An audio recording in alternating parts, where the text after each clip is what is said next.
Who's out?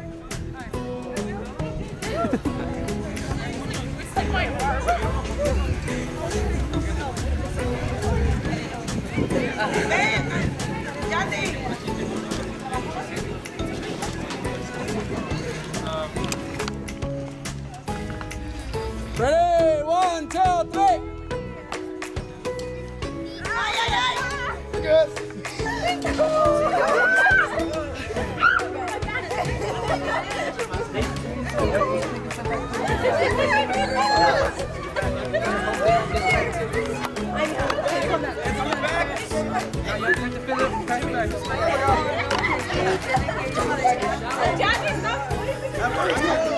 No, from the back.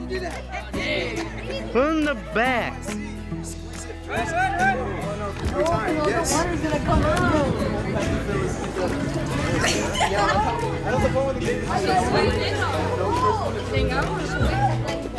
Thank you, oh my God.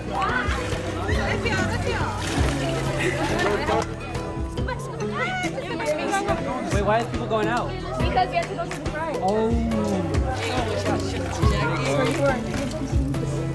we're winning. We're winning. Let's go. One more minute. One more minute. Let's go. Oh, no. I didn't see who won. We got it, run. Over your head. 30 more seconds. 29, 28, 29. Hurry up. Go. Hurry up.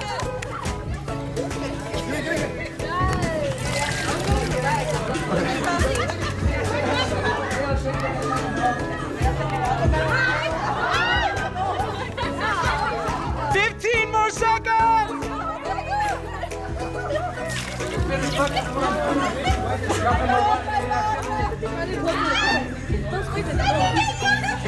You guys are cheating now. 10.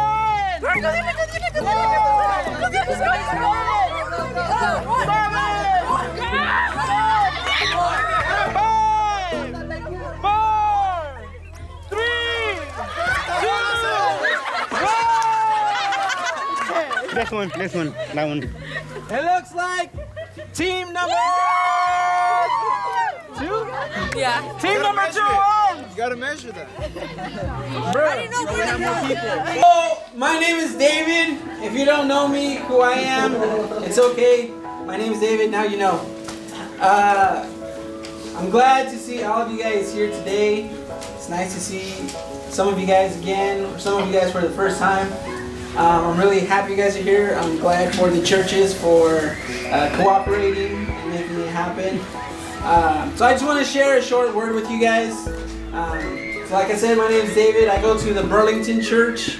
I've been going there for a while. I'm the youth leader there. So the first passage on the devotional, you can read along with me.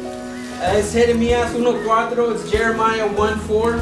And it says, "The word of the Lord came to me, saying, before I formed you in the womb, I knew you. Before you were born, I set you apart. I anointed you as a prophet to the nations. Alas, sovereign Lord, I said, I do not know how to speak. I am too young. But the Lord said to me, do not say, I am too young. You must go to everyone I sent you to and say whatever I command you. Do not be afraid of them, for I am with you, and I will rescue you, declares the Lord." So this is one of my favorite passages, Jeremiah 1:4. It's one of my favorite passages, just because of what it says. When someone read it to me when I was younger, a little bit of my story. So when I was in high school, which I know a lot of you guys are, high school, middle school, I didn't really feel like I had something to do with my life. And I know maybe a lot of you guys feel the same way. Like I didn't feel like I knew what I wanted to do. I didn't really have any motivation or passion to do anything really specific.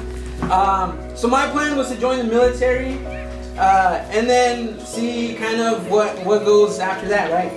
See what the military tells me to do, and then kind of just see what happens with life.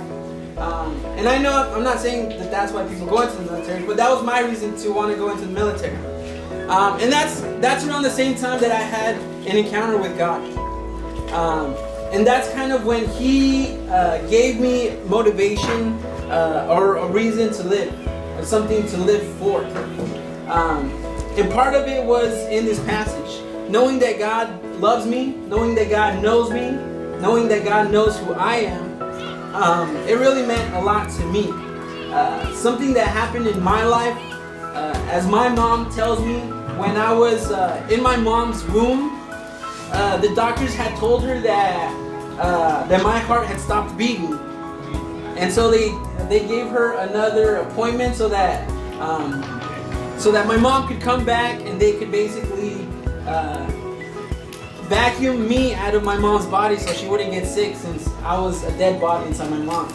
That same night, my parents decided to go to church, and they went to the pastor, and the pastor prayed for my mom, the pastor prayed for me, and when they went back to the hospital and they went back to the doctor did one last checkup, and he saw that my heart was beating again. And so that's a miracle that's happened in my life. And now I know that maybe a lot of you guys, you had a healthy birth and everything, or maybe you feel like maybe you don't have this miracle story, but the fact that you're here is a miracle in God's eyes.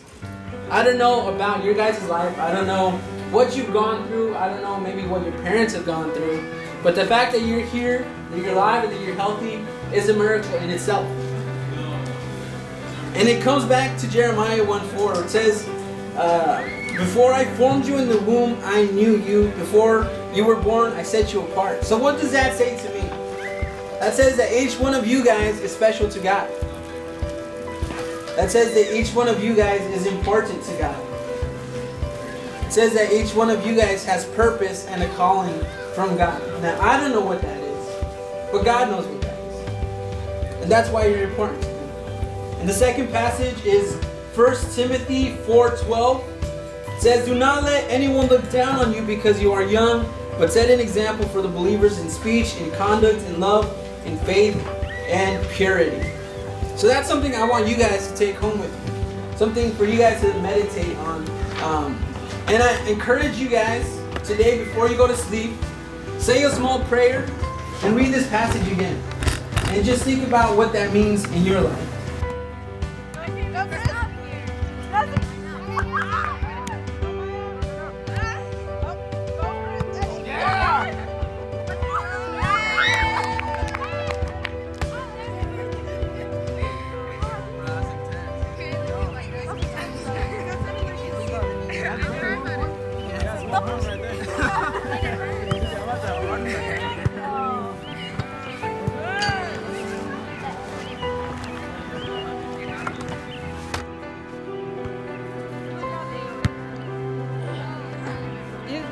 For a game.